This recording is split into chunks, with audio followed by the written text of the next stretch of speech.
আমি অভিষেক বন্দ্যোপাধ্যায়কে deputy CM করার জন্য আপনাদেরই চ্যানেলে অন ক্যামেরায় বলেছি কদিন আগে।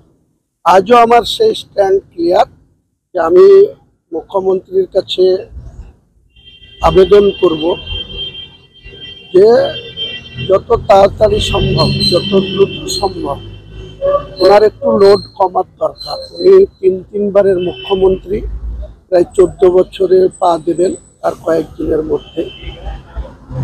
তো উনি যে পরিশ্রম করেন বা রাজনৈতিক জীবনে 7 বারের সাংসদ হয়েছেন, 4বার কেন্দ্রীয় মন্ত্রিসভায় থেকেছেন, রেলের মতো ইম্পর্টেন্ট দপ্তরের দায়িত্ব 2বার পালন করেছেন, 3বারের মুখ্যমন্ত্রী। এখনো তিনি আমাদের মুখ্যমন্ত্রী হিসাবে থাকুন, কিন্তু অভিষেক বন্দ্যোপাধ্যায়ের অভিষেক হওয়া এখনই দরকার।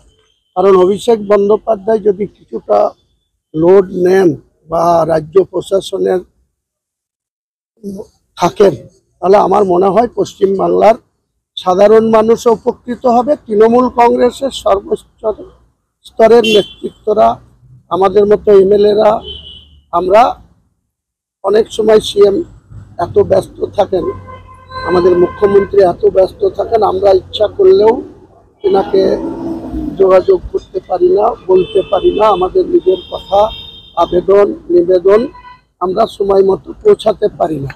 আমি এই কারণেই বলেছি যে অভিষেক বন্দ্যোপাধ্যায় যদি অনেকটা দায়িত্ব নিয়ে নেন, তাহলে আমার মনে হয় এনাদের এই পিসি ভাইপুর যে একটা কম্বিনেশন, এই কম্বিনেশন পশ্চিমবাংলার মানুষ অনেক উপকৃত হবে।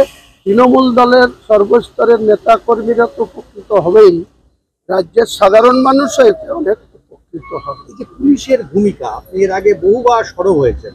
আমি তো আগের দিনই বলেছি, আবার বলছি যে এই মুহূর্তে রাজ্যের পুলিশ মন্ত্রী হিসাবে এবং রাজ্যের যে মন্ত্রিসভা আছেন, মুখ্যমন্ত্রী নেতৃত্বে চলুক।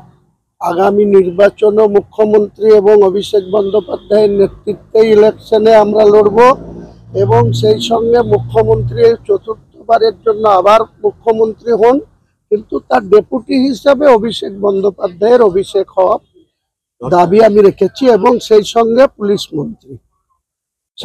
পুলিশ মন্ত্রীও অভিষেক বন্দ্যোপাধ্যায়কে চেয়েছি।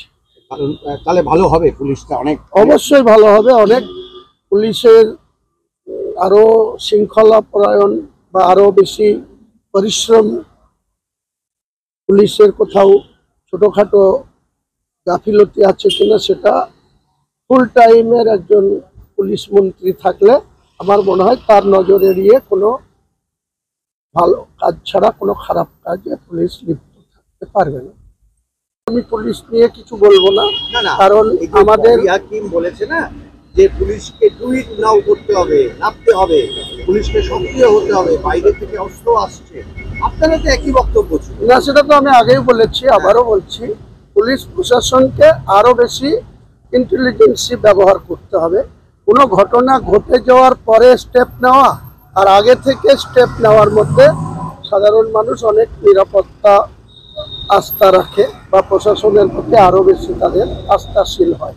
তার জন্য আমি বলেছিলাম যে কোনো কিছু ইনসিডেন্ট ঘটে যাওয়ার পরে স্টেপ নেওয়া, আর আগে থেকে যদি ইন্টেলিজেন্সকে ব্যবহার করে কে কোথায় ক্রিমিনাল অ্যাক্টিভিটিস করার চেষ্টা করছে সেটাকে যদি আগে থেকে পাকড়াও করে, আগে থেকে যদি পুলিশ তাদের ধরে নিতে পারে বা তাদেরকে কোনো জায়গায় ব্লক করতে পারে, তাহলে আমার মনে হয় আমাদের বাংলাটা যেভাবে মুখ্যমন্ত্রীর নেতৃত্বে গোটা দেশের মধ্যে সব থেকে বাংলা একটা শান্তিপ্রিয় জায়গা হিসাবে মমতা বন্দ্যোপাধ্যায় বিভিন্ন ক্ষেত্রে তার যে প্রকল্পগুলি বারবার অ্যাওয়ার্ড পাচ্ছে, 1 নম্বরে স্থান করছে, সেটা আরো বেশি সাকসেস হবে। আরো বেশি মন্ত্রী হিসেবে কাকে দেখতে চাইছে?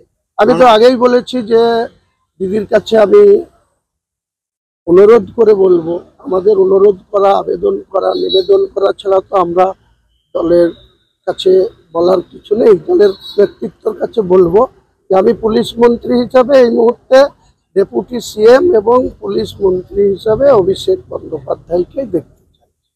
পুলিশ মন্ত্রী হিসাবে অভিষেক বন্দ্যোপাধ্যায়। মানে পুলিশ